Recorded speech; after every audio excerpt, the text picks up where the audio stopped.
Assalamualaikum warahmatullahi wabarakatuh.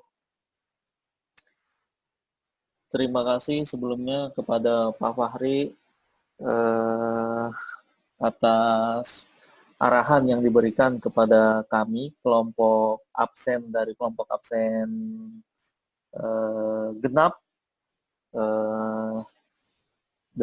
Dalam hal ini kita akan mempresentasikan makalah yang telah kita susun bersama dengan rekan-rekan, yang mana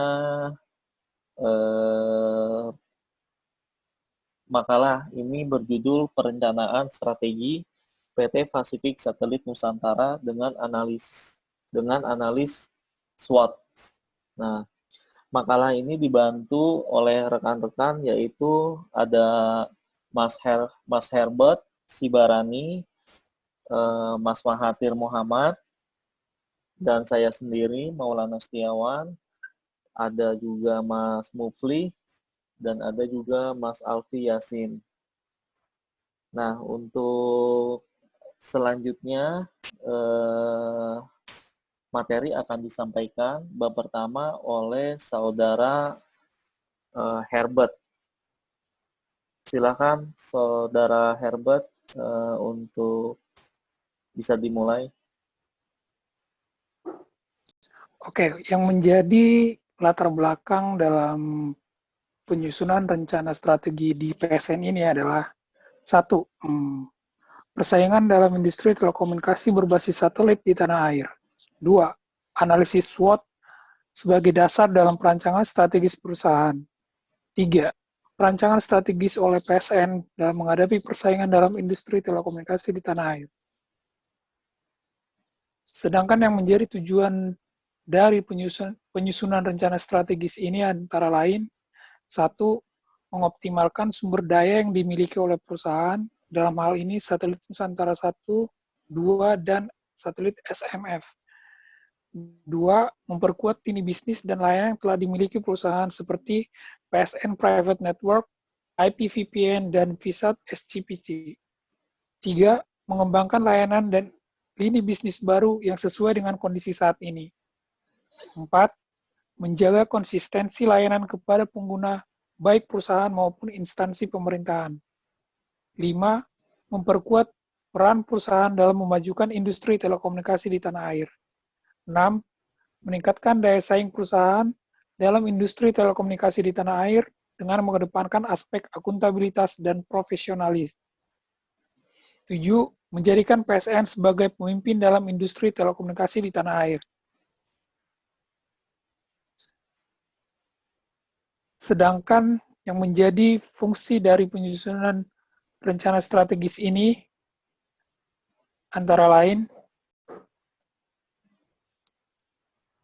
1. Sebagai landasan atau pedoman perusahaan dalam menyusun rencana kerja.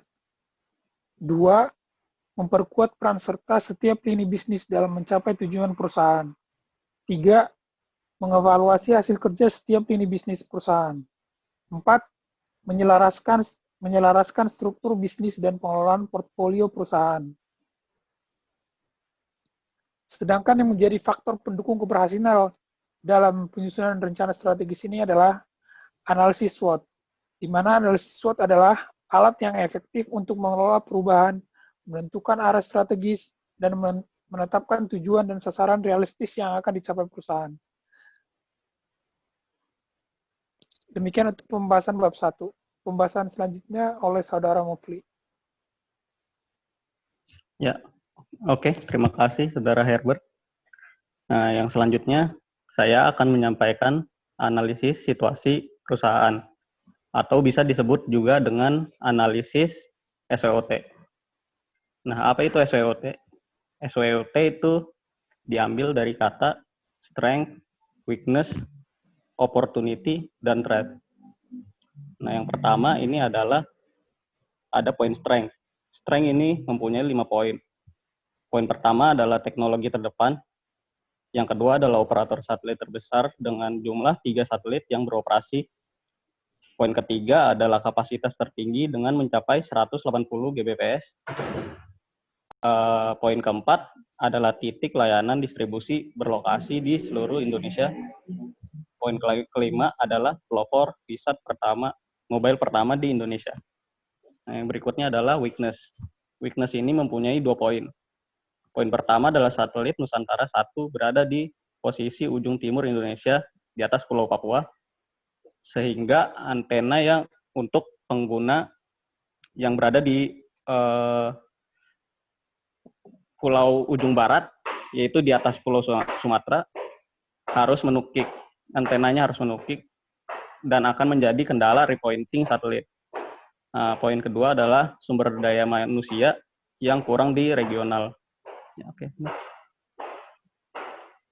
Next. Okay. Selanjutnya adalah opportunity. Opportunity ini mempunyai 3 poin. Poin pertama adalah proyek dari pemerintah yang mendukung perusahaan.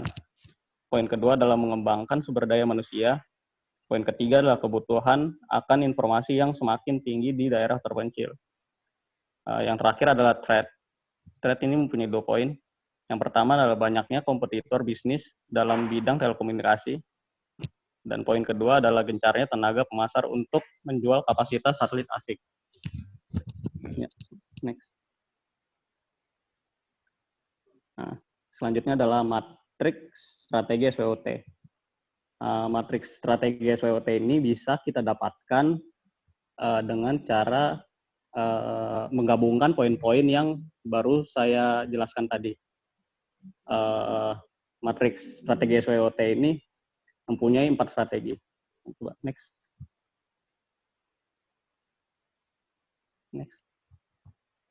Nah, ini strateginya. Yang pertama adalah strategi SO.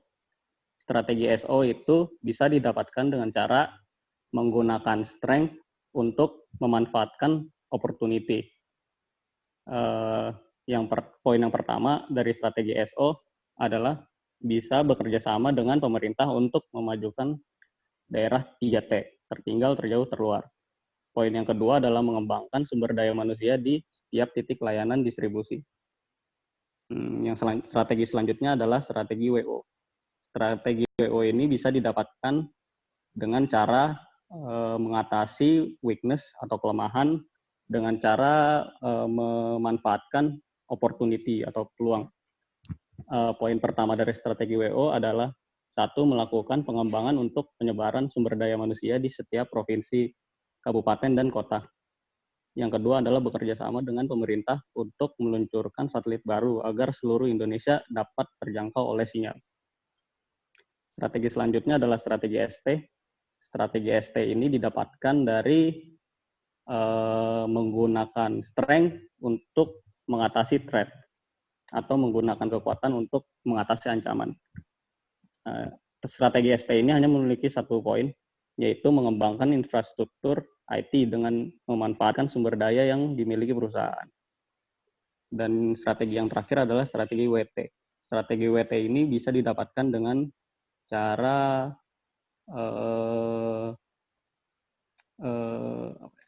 menggunakan weakness, meminimalisir weakness untuk menghindari threat atau meminimalisir kelemahan untuk menghindari ancaman. Strategi WT ini mempunyai 2 poin. Yang pertama adalah melakukan repositioning satelit agar posisi antena untuk pengguna yang berada di ujung timur maupun ujung barat Indonesia tidak harus menukik. Yang kedua adalah pengembangan sumber daya manusia di seluruh titik layanan distribusi. Ya, next. Nah, kebijakan dasar ini sama dengan matriks strategi SWOT yang tadi baru saya jelaskan. Yang pertama, dapat bekerja sama dengan pemerintah dalam memajukan daerah 3T. Yang kedua, mengembangkan sumber daya manusia di setiap titik layanan distribusi. Yang ketiga, melakukan penyebaran sumber daya manusia di setiap provinsi, kabupaten, dan kota. Yang keempat, bekerja sama dengan pemerintah untuk meluncurkan satelit baru agar seluruh Indonesia dapat terjangkau oleh layanan telekomunikasi. Yang kelima, mengembangkan infrastruktur IT dengan memanfaatkan sumber daya yang dimiliki perusahaan. Dan yang terakhir adalah melakukan repositioning satelit agar posisi antena untuk pengguna yang berada di ujung timur maupun ujung barat Indonesia tidak harus menukik. Ya, untuk slide selanjutnya akan disampaikan oleh Saudara Alfi. Ya, terima kasih Mas Mufli. Selanjutnya di sini saya akan menjelaskan untuk visi, misi, tujuan, sasaran, dan struktur organisasi dari PSN sendiri. Untuk selanjutnya, visi PSN itu menjadi perusahaan satelit terdepan dengan menyediakan layanan terluas dan terlengkap. Sedangkan untuk misinya berkomitmen untuk memberi nilai terbaik bagi para pemegang kepentingan atau stakeholder dengan menyediakan layanan yang terlengkap melalui pengembangan inovasi produk yang berkelanjutan dengan kualitas dan teknologi terbaik. Selanjutnya untuk tujuannya menjadikan operator layanan telekomunikasi berbasis satelit yang paling terdepan di tanah air, menyediakan layanan telekomunikasi ke seluruh pelosok tanah air, dan berperan dalam kemajuan teknologi dalam telekomunikasi di tanah air. Untuk sasarannya, meningkatkan penguasaan dan kemandirian IPTEK di bidang teknologi satelit yang maju, meningkatnya hasil karya ilmiah IPTEK dalam bidang satelit, selanjutnya meningkatkan kapasitas dan kapabilitas IPTEK dalam bidang satelit, meningkatnya kualitas layanan produk dan informasi di bidang teknologi satelit. Next.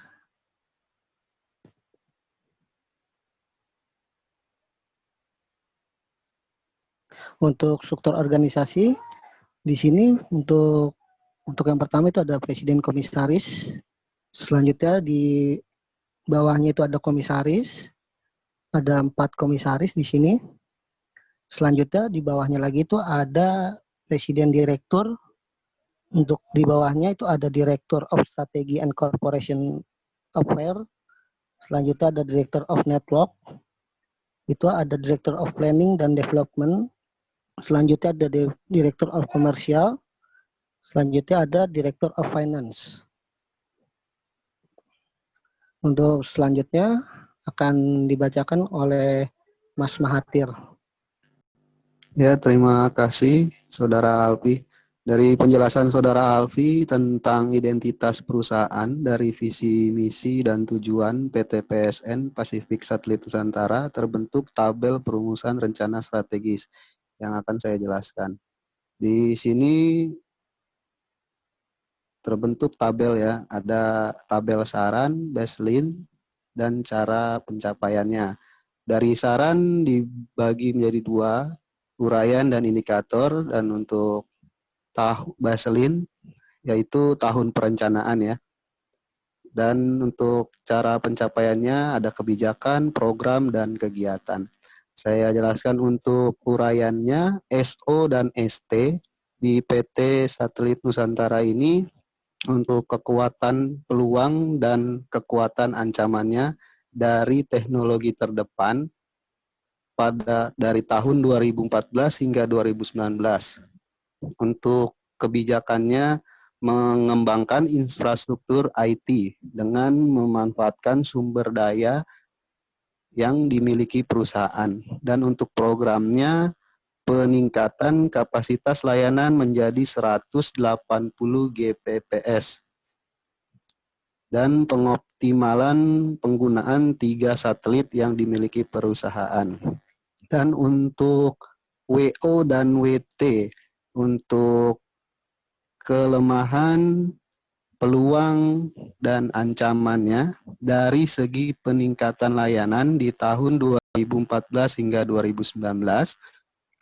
Untuk kebijakan, di sini ada pengembangan SDM pada setiap layanan yang diberikan perusahaan.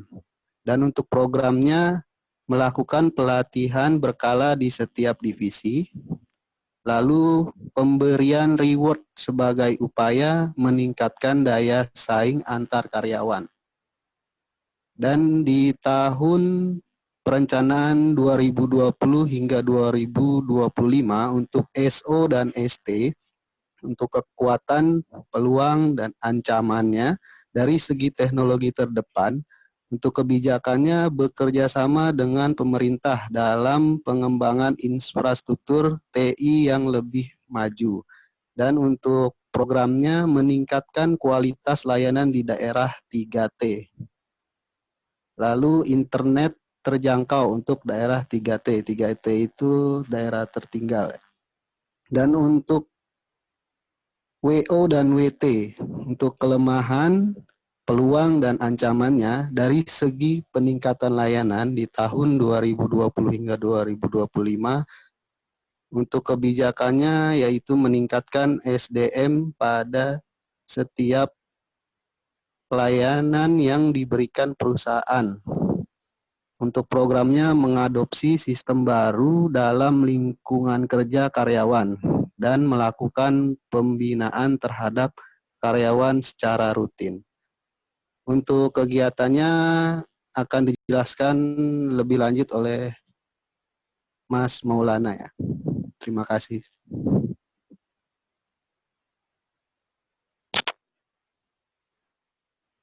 Oke, terima kasih Mas Mahathir atas penjelasannya. Akan saya lanjutkan untuk kegiatannya yang lebih detail, yang mana visi misi dari perusahaan PT Pasifik Satelit Nusantara sendiri sejak didirikan dari tahun 1991 sampai saat ini di tahun 2020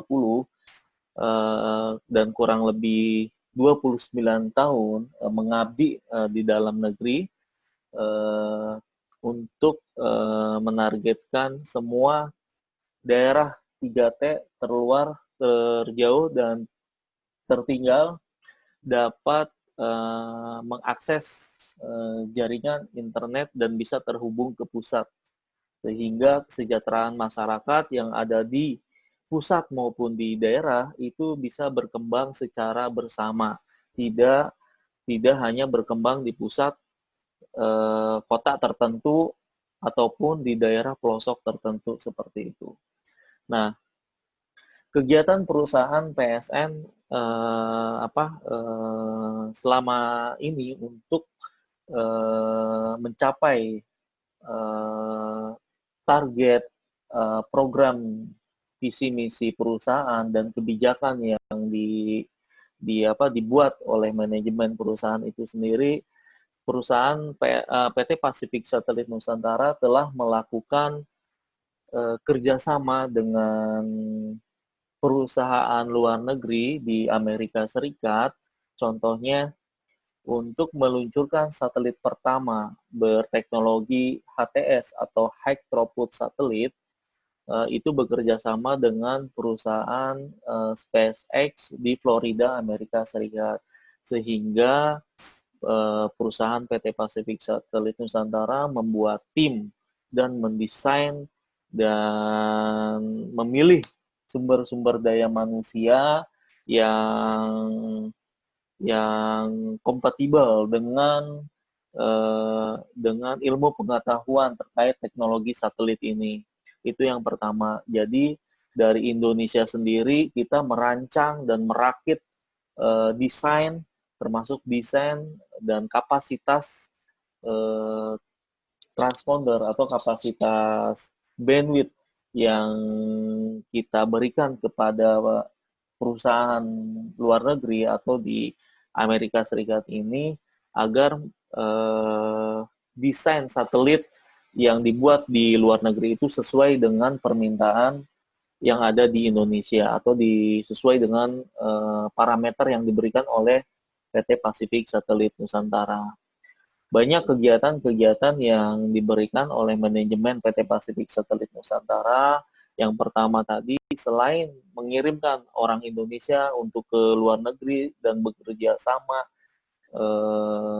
pembuatan satelit, yang kedua adalah meningkatkan kerjasama dari sisi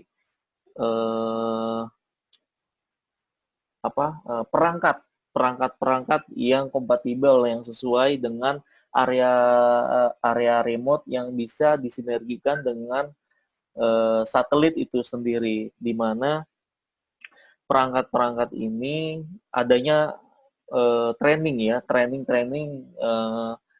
yang dilakukan oleh karyawan perusahaan PT Pacific Satelit Nusantara ini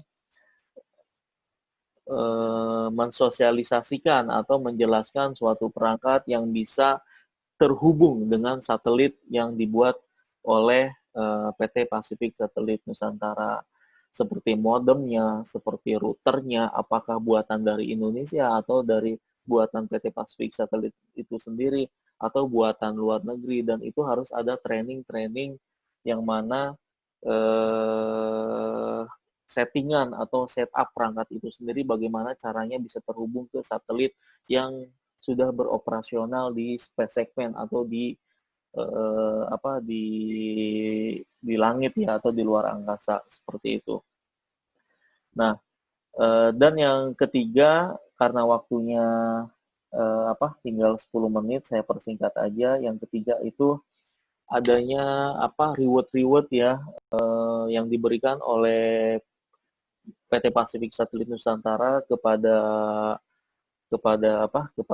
karyawan, yang mana karyawan yang telah berprestasi diberikan reward agar lebih bersemangat lagi belajarnya, agar lebih semangat lagi bekerjanya, dan memberikan contoh kepada yang muda-muda, yang fresh graduate yang baru bergabung kepada perusahaan itu sendiri.